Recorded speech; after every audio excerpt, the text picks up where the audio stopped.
Hoje é a segunda mensagem neste versículo e em 2 semanas, se Deus permitir, nós teremos a terceira mensagem a respeito desse versículo. E é um versículo muito importante no livro aos Romanos. Nós podemos voltar na história e deixar alguns grandes cristãos nos dizer o quanto este versículo é importante em suas vidas. Lutero, é claro, é um que todos lembram. Porque ele disse que no versículo 16 e 17, ele entrou através do paraíso. E pode ser que alguns de vocês, nesta manhã, ao ouvirem estes versículos e me ouvirem falar sobre eles, também entrem através do paraíso, com Jesus Cristo. É assim que acontece. A palavra de Deus vem,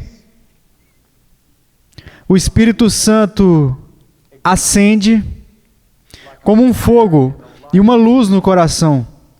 E você enxerga Cristo Jesus nessa luz e uma beleza que é auto-evidente e convincente. E você fecha com Ele, como os puritanos costumavam dizer, e Ele se torna seu pela graça.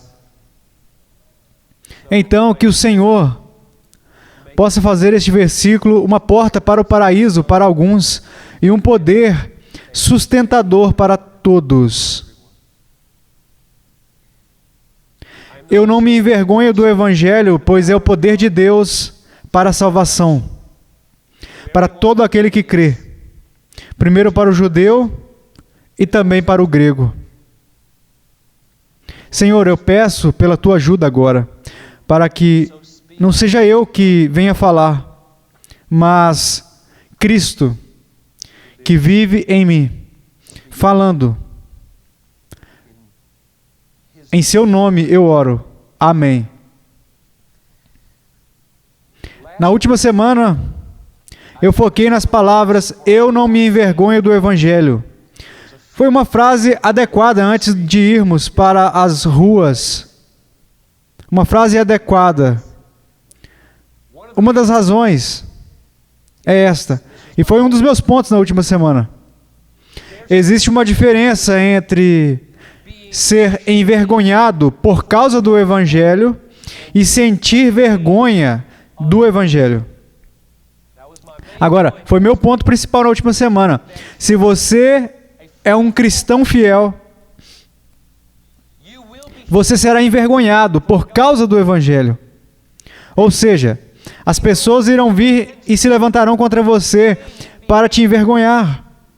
Algumas vezes com coisas simples como um olhar de desdém, ou dizendo, você é um daqueles, ou algo mais sério, que vai pôr em risco o seu emprego, ou até talvez haja violência, dependendo da sua situação. Mas irá acontecer. Você será envergonhado por causa do Evangelho. Mas isso não quer dizer que você deve ter vergonha. Tem uma verdade profunda aqui, que ser envergonhado por alguém ou sentir vergonha são coisas um tanto diferentes. E nós temos que diferenciá-las. Como isso acontece? Como você os distingue? Para quando isso acontecer com você e a vergonha não se apoderar de você e você se sentir envergonhado por isso. Como isso acontece? Nós comparamos Paulo e Jesus e as suas estratégias para escapar de se sentirem envergonhados. E o versículo-chave foi Hebreus 12:2. Pelo gozo que lhe estava proposto, Jesus suportou a cruz, desprezando a vergonha. Então, a vergonha que veio sobre Jesus foi tão feia e pejorativa quanto possível. Nada pode ser pior do que a vergonha que veio sobre Jesus.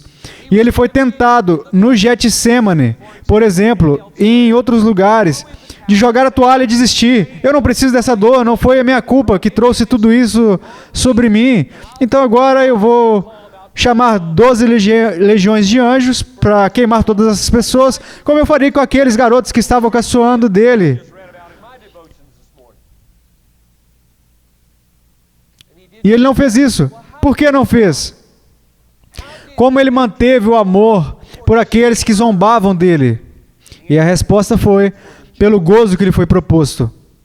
Então Jesus, olhando para toda a vergonha que estavam jogando sobre ele, totalmente não merecida, ele olhou sobre a obra da cruz, a obra da ressurreição, a salvação de inúmeras pessoas, a sua exaltação sob a mão do Pai, o seu reino sobre o mundo, ele voltando novamente em glória, novos céus e nova terra, todos nós ao redor dele em oração, e ele diz, por esse gozo eu suportarei qualquer coisa. Agora eu disse na última semana que foi dessa maneira que o verso 16 de Romanos significa para nós, para lidar com a vergonha que vem contra nós. Aqui está como Paulo coloca, eu não me envergonho do Evangelho, porque é o Evangelho o poder de Deus para a salvação. Este Evangelho será vitorioso em nos conduzir para o mesmo lugar que Jesus estava olhando,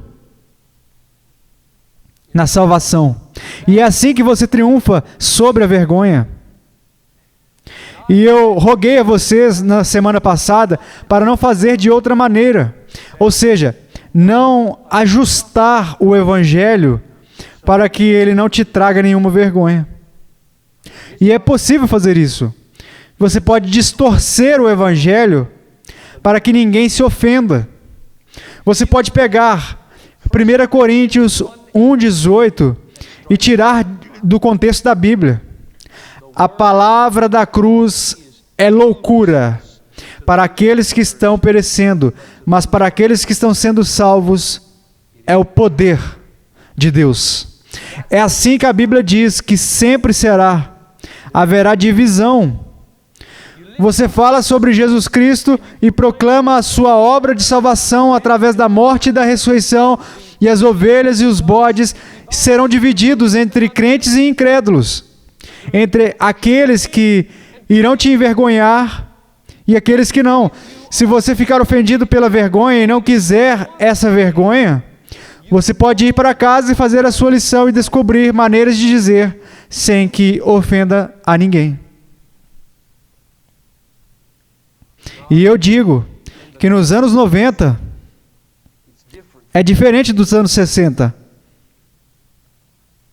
Nos anos 60, alguém diria, você está errado, e você é um tolo por estar errado, por crer no Evangelho. Nos anos 90, dificilmente alguém dirá, você está errado. Eles dirão, você é arrogante por dizer que eu estou errado. Esses são os anos 90. Você tem a sua, eu tenho a minha. Qualquer pessoa que pense que a sua é correta e dos outros é errada é um arrogante. É assim, nessa categoria que você será envergonhado hoje em dia. Você não será envergonhado como uma pessoa inteligente que está enganada. Isto é estar perto demais da verdade. Dessas formas, você pode descobrir que você está errado às vezes, e ninguém pode estar errado hoje em dia. Temos novos parâmetros. Orgulho e tolerância são os novos parâmetros. Ou você é tolerante à minha opinião e você acha que é tão boa quanto a sua, ou você é um arrogante. Não existe vencedor aqui para a verdade. A verdade acabou. É uma categoria que não se encaixa mais. É um novo jogo.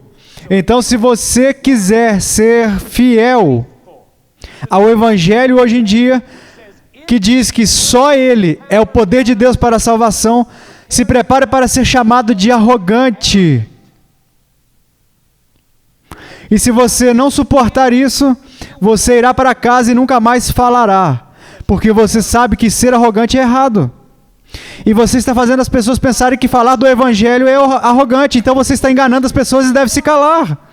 Isso é o diabo falando. Esses são os anos 90. Sempre haverá vergonha, e isso muda, e a maneira que muda em cada geração. Os anos 90 passarão, você não pode conseguir uma vida aos anos 90. Pós-modernismo, que não tem nenhum conceito da verdade, não pode sobreviver. É uma vida rasa, bem curta, porque ninguém entra na frente de um caminhão.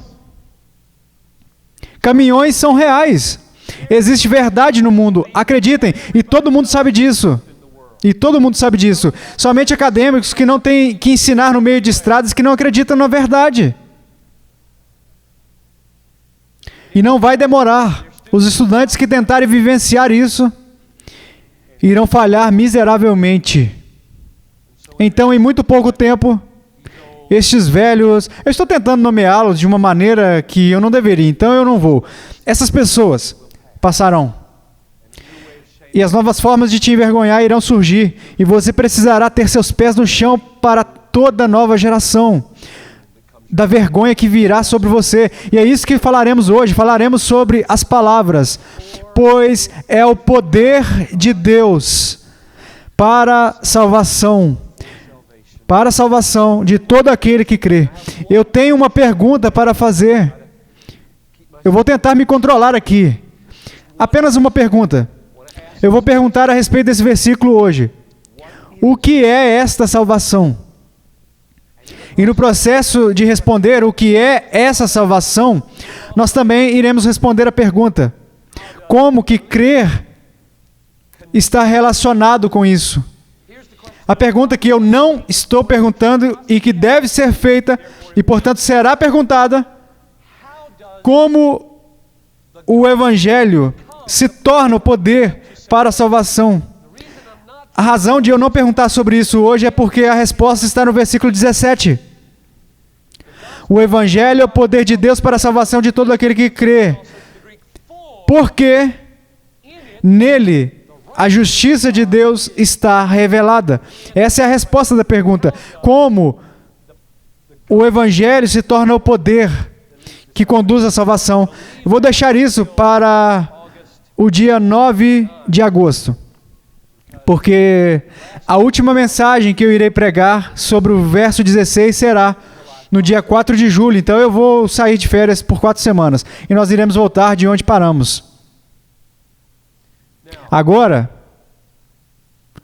aqui está a pergunta que eu estou fazendo nesta manhã. A salvação mencionada neste versículo significa conversão? Se tornar um crente? Ser justificado naquele momento? Ou será que o que irá acontecer conosco no futuro, como inferno e julgamento e pecado, são finalmente tirados inteiramente e estamos para sempre com o Senhor em alegria e segurança? Esse versículo está falando sobre o poder do Evangelho em converter as pessoas ou de escolher convertidos. Agora eu quero argumentar que essa carta aqui, que Paulo tem em mente aqui, é o poder do Evangelho para salvar santos que estão crendo. Agora, deixe-me esclarecer. Eu creio que o Evangelho também é o poder de fazer convertidos. A razão que eu creio que isso é verdade, por exemplo, é Romanos 10, 17. A fé vem de ouvir, e o ouvir da palavra de Deus.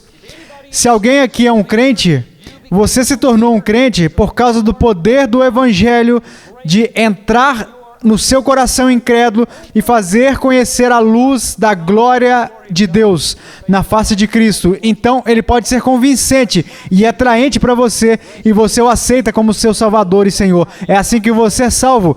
A palavra entrou na sua vida.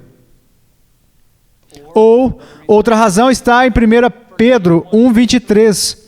Vocês nasceram de novo, não da semente perecível, mas da que não perece, através da viva e permanente palavra de Deus, que é a palavra que pregamos como evangelho para vocês.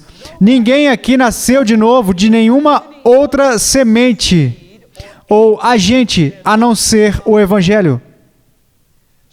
Então o evangelho veio com poder e vida acelerada no seu coração morto.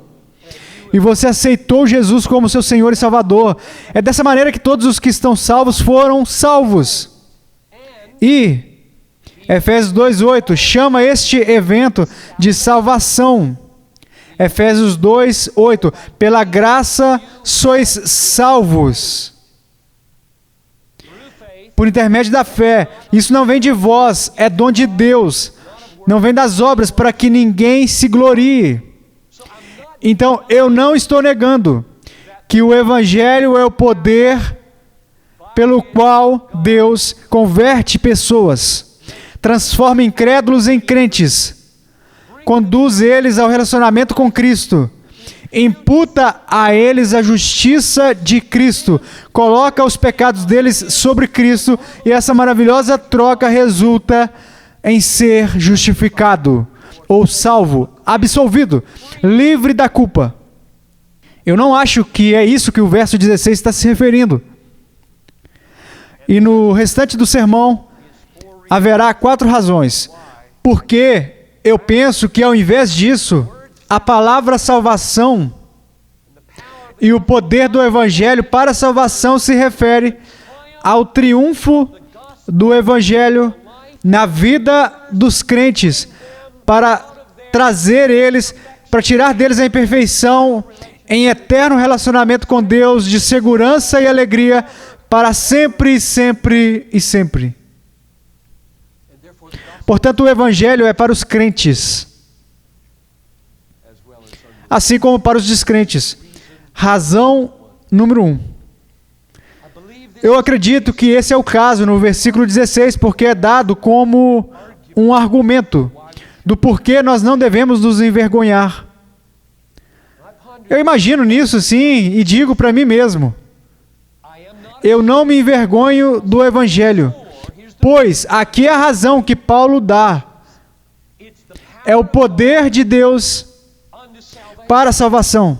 Agora, ele está raciocinando assim: eu não tenho vergonha do Evangelho porque ele faz convertidos.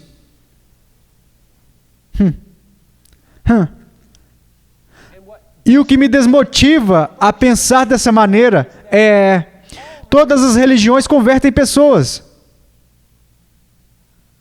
E ele está argumentando apenas que eu não deveria ter vergonha, porque o cristianismo pode fazer o que todas as religiões fazem: converter pessoas. Todas as religiões podem fazer crentes, elas fazem, e com muita agressividade.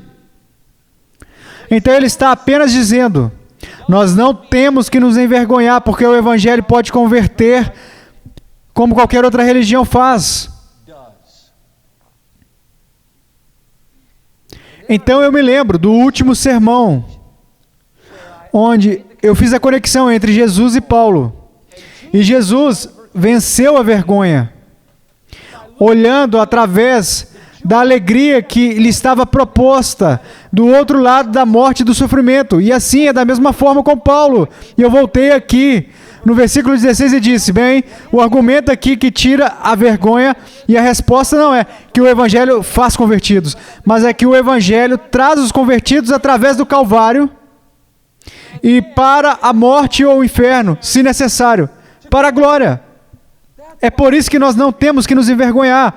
Se você colocar a sua fé nesse Evangelho, você alcançará a glória. E isso nenhuma outra religião tem. Através da fé no nosso Redentor, que pode conduzir pecadores diante de um Deus Santo e fazer a ponte com a morte substitutiva e a ressurreição, nenhuma outra religião oferece a salvação dessa maneira. Você examina o judaísmo sem o Messias, você examina o hinduísmo com seus vários deuses, examina o budismo com a sua mistura de reflexão e filosofia, examina o Islã com a sua orientação baseada em obras, usando uma balança para ver se o bem que você faz é maior que o mal, e não existe salvação, nenhuma segurança, nenhuma maneira em que o pecado pode ser perdoado livremente pela graça, através de um Redentor, para que nós possamos, diante de um Deus Santo, diante de quem nós todos somos devedores, nos aceite. Existe um evangelho que pode nos conduzir para casa e para a glória. E é por isso que você não precisa se envergonhar. Então, meu primeiro argumento é que é mais poderoso em reduzir e vencer a vergonha. É ver isso que a promessa do evangelho é nos conduzir à salvação final, do que simplesmente o evangelho fazer convertidos. Aqui está o meu segundo argumento. Eles são cumulativos. Eu acho que se refere ao triunfante, nos conduzir para casa, para Deus.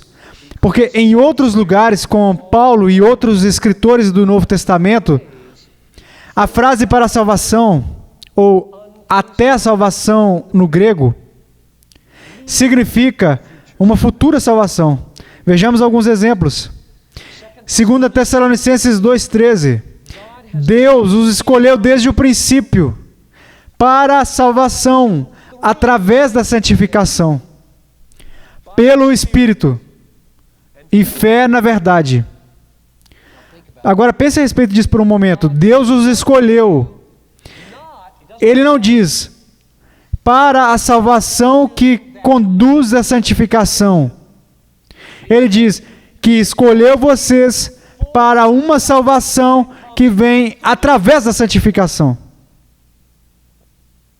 Então a salvação está do outro lado da santificação, que é a obediência da fé. E essa é a frase que ele usa, por ou até a salvação. Portanto, existe uma salvação em complemento ao que nós acreditamos e justifica um processo que é colocado em movimento pelo qual nós estamos sendo santificados e através dessa santificação nós chegamos até a salvação completa e final, que é estar na presença de Deus com júbilo e estar seguro para sempre. Aqui está a outra, 2 Coríntios 7,10. Paulo está falando com crentes agora e possivelmente com pais que falharam. Porque aqui temos pessoas que precisam de arrependimento, sendo crentes. Você sabe, não é? Que todos nós falhamos. Nós todos pecamos e necessitamos nos arrepender. Precisamos de perdão todos os dias. Aqui a maneira que ele lida com isso, ele diz, a tristeza. Isso é 2 Coríntios 7,10. A tristeza que está de acordo com a vontade de Deus. Alguém aqui se sente triste por ter falhado nesta manhã? Isso é bom. Isso é bom. Se o resto deste versículo é uma realidade para você, diz, a tristeza que está de acordo com a vontade de Deus produz um arrependimento sem remorso até a salvação. Aí está a frase. Fracasso, tristeza infligida por Deus, arrependimento evangélico até a salvação.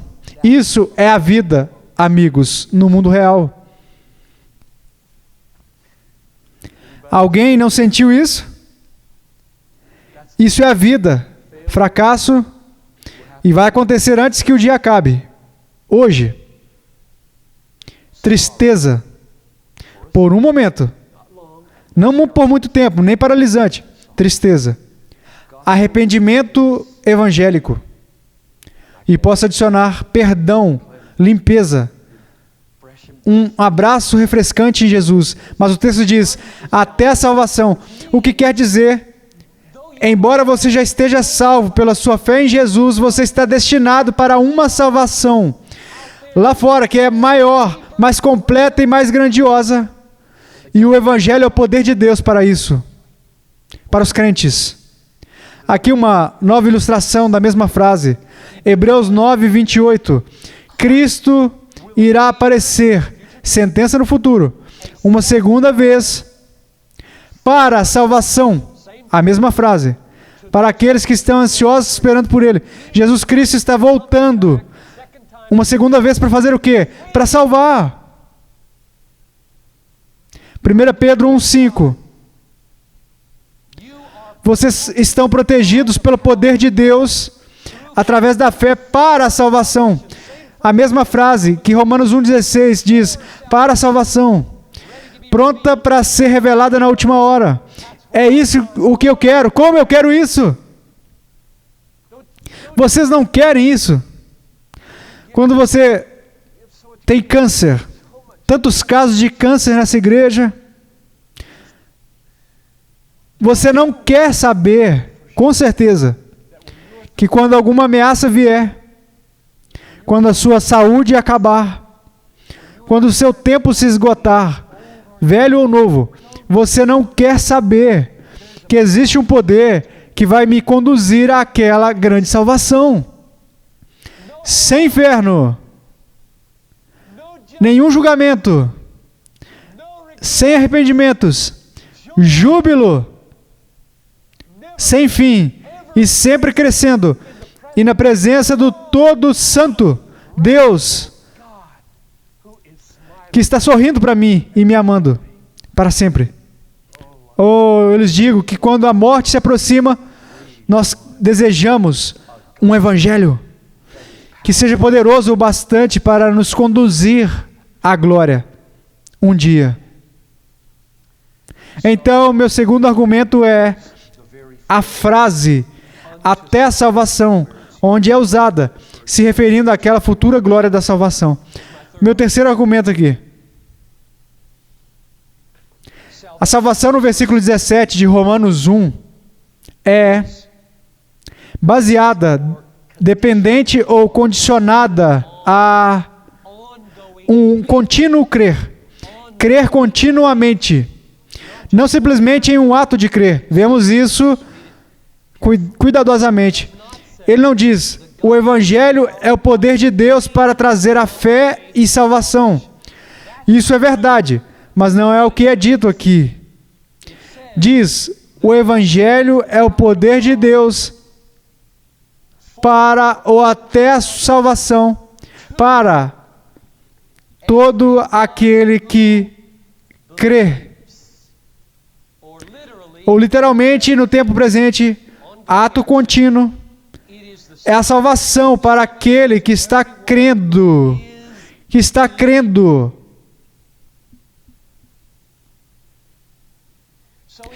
Então é verdade que o Evangelho cria fé pelo poder do Santo Espírito no começo da vida cristã.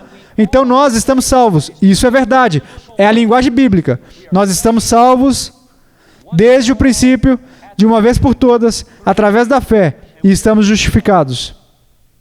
E aquele que justificou, glorificou. No entanto, também é verdade que o Evangelho, nesse meio tempo, entre a justificação e a glorificação, ou seja, durante as nossas vidas, o Evangelho é o poder pelo qual nós somos trazidos para a glorificação, ou trazidos para a salvação. E é sobre isso que esse versículo está falando. E acontece pelo crer continuamente. Ou seja, todo dia você deve apelar para o Evangelho. Todo dia você deve crer no Evangelho. Todo dia você se lança no Evangelho.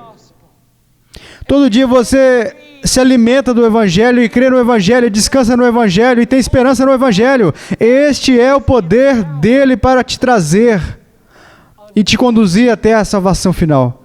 Você não deixa o Evangelho para trás. Você não deixa a cruz para trás. Você não deixa a ressurreição para trás. Você não deixa a graça justificadora de Deus para trás. Você a abraça todo dia como o seu poder presente para ser salvo no fim. Isso não é algo mecanicista que acontece como uma máquina, um cartão que você põe no bolso, você é salvo e põe num cartão. Isso não é um cartão. Aqui, isso é um cartão. Você tem um cartão agora. Eu assinei quando tinha 6 anos e eu carrego um cartão agora que diz, como você sabe que é salvo? Isso não é uma fonte de segurança. Não é. Como você sabe que é salvo? Eu creio no Evangelho. Eu creio no Evangelho. É assim que você sabe que é salvo hoje. Poder contínuo para aqueles que estão crendo. O Evangelho é um poder vivo e funcional. Uma realidade neste lugar, aqui e agora, causando dezenas de crentes louvando a Deus em seus corações, que é verdadeiro, real e mantenedor na sua vida, através de todas as suas falhas. Eu vou dar a vocês uma passagem que confirma isso. 1 Coríntios 15, 1 e 2 diz: Eu prego a vocês o Evangelho, o qual vocês receberam,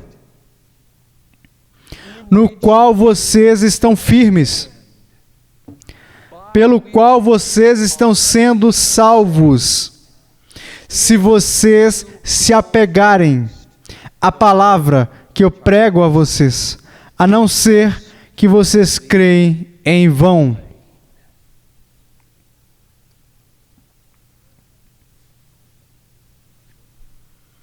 Isso causa muita confusão às pessoas. Eu vou tentar deixar isso mais claro. Se você para de se firmar no Evangelho, se você esquecer a cruz, se você esquecer a ressurreição, se você esquecer Jesus Cristo, você creu em vão. O que você creu foi em vão. Foi uma crença vazia. Não foi uma fé justificadora. Você nunca foi salvo. Ninguém perde a salvação. Quem ele justificou, Romanos 8,30, ele glorificou. Ninguém perde a justificação. Mas você pode se enganar. Que você em alguma época creu e não creu. Porque você não tem o menor interesse em Jesus Cristo. Agora, retrocessos existem. E eu não tenho a presunção de te dizer quanto isso pode durar. O que eu sei é isso. Quando eu encontro alguém, e eu posso nomear uma pessoa nessa igreja, que está indo nessa direção, para longe de Jesus, você não o conforta com uma decisão que ele fez há muito tempo atrás. Você o alerta. Pode ser que não tenha sido real. Volte, volte, volte. E prove que foi algo real. Confirme o seu chamado e a sua eleição. 2 Pedro 1,10. Essa é a maneira de falar com quem retrocedeu. Você não encoraja dizendo, você foi salvo lá atrás, eu lembro de você indo até a frente do púlpito. Você alerta ele. Eles saíram do nosso meio. 1 João 2,19. Na realidade, não eram dos nossos, pois se fossem dos nossos, teriam permanecido. O fato de terem saído mostra que eles não eram dos nossos. Não pode ser mais claro que 1 João 2,19. Que quando uma pessoa decide revogar a sua crença aparente no Evangelho e esquecer do Senhor, e nunca se arrepender e voltar, ele nunca foi nascido de Deus, e nunca foi justificado. Então, se vocês, pessoal, não quiserem que isso aconteça com vocês, viva em Romanos 1,16. O Evangelho é o poder de Deus para te levar à salvação, para aqueles que creem, aqueles que se jogam no Senhor, aqueles que confiam nele de dia e de noite. Você não tem que se envergonhar. O Evangelho vai te conduzir para a glória. É assim que você chegará na glória. Vá para o Evangelho de novo, e de novo, e de novo, e de novo. O que eu nem preciso mencionar, a minha quarta razão para crer nisso, é tão óbvia. Versículo 16 é dado como a razão de Paulo querer pregar o Evangelho para os crentes em Roma. Eu falei isso há 2 semanas. Olhe no versículo 15. Eu estou ansioso para pregar o Evangelho para vocês também. Quem? Que são os chamados, os amados, os salvos, os santos. A vocês que estão em Roma, eu quero pregar o Evangelho para vocês. Por quê? Verso 16. Porque eu não me envergonho, porque é o poder de Deus para trazer pessoas como vocês para a salvação. Essa é a lógica. Eu quero pregar para crentes. Eu amo pregar. Eu sou um pastor. Eu não me sinto muito dotado como evangelista. Aceitamos uma oportunidade de pregar para incrédulos em Michigan, porque eu quero fazer o trabalho de um evangelista, mesmo que eu sendo um pastor, um pregador para os santos em especial. Mas eu sei que eu devo pregar o evangelho. Eu devo pregar Cristo crucificado de novo e de novo, acima de tudo, acima de todas as coisas. O evangelho é a mensagem para os santos. É por isso que eu penso que a lógica dos versículos 15 e 16 se aplicam. Então, eu finalizo. A razão que você não tem que se envergonhar do evangelho santo cristão é porque na sua vida, agora mesmo e pelo resto da sua vida nesse mundo, este evangelho precioso de Cristo crucificado por pecadores, de Cristo ressurreto para a sua justificação, de Cristo reinando nos céus, de Cristo voltando em glória, este evangelho precioso é o poder pelo qual você será conduzido infalivelmente para a salvação que será revelada nos últimos dias. Isso é, e terá alegria e segurança na presença do todo santo Deus, para todos aqueles que continuarem crendo, descansando, confiando, como uma criança pequena, confiando nele, não em você mesmo, ou em coisas como dinheiro ou poder, neste mundo. A minha última pergunta a vocês, e exortação a vocês é, vocês poderiam, cristãos, diariamente se alimentar do evangelho? Vocês se firmariam nele, comigo, em Bethlehem, compartilhando juntos, nos firmando neste glorioso evangelho. Todos os romanos, tudo é o evangelho. Este livro é um compacto do evangelho. Vamos permanecer nele por anos. Nós vamos viver no evangelho. Vocês se firmarão comigo no evangelho? E deixe o evangelho se tornar poder para vocês.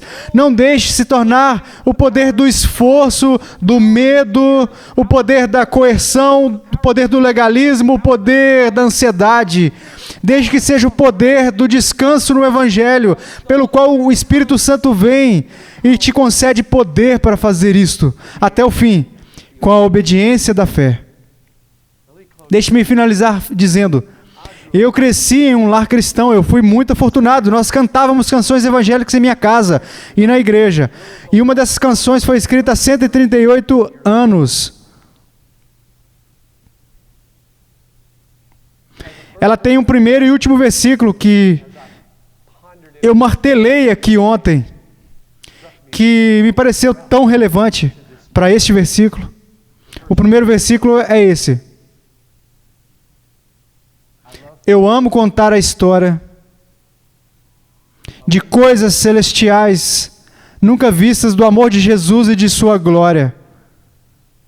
Eu amo contar a história porque eu sei que é verdadeira.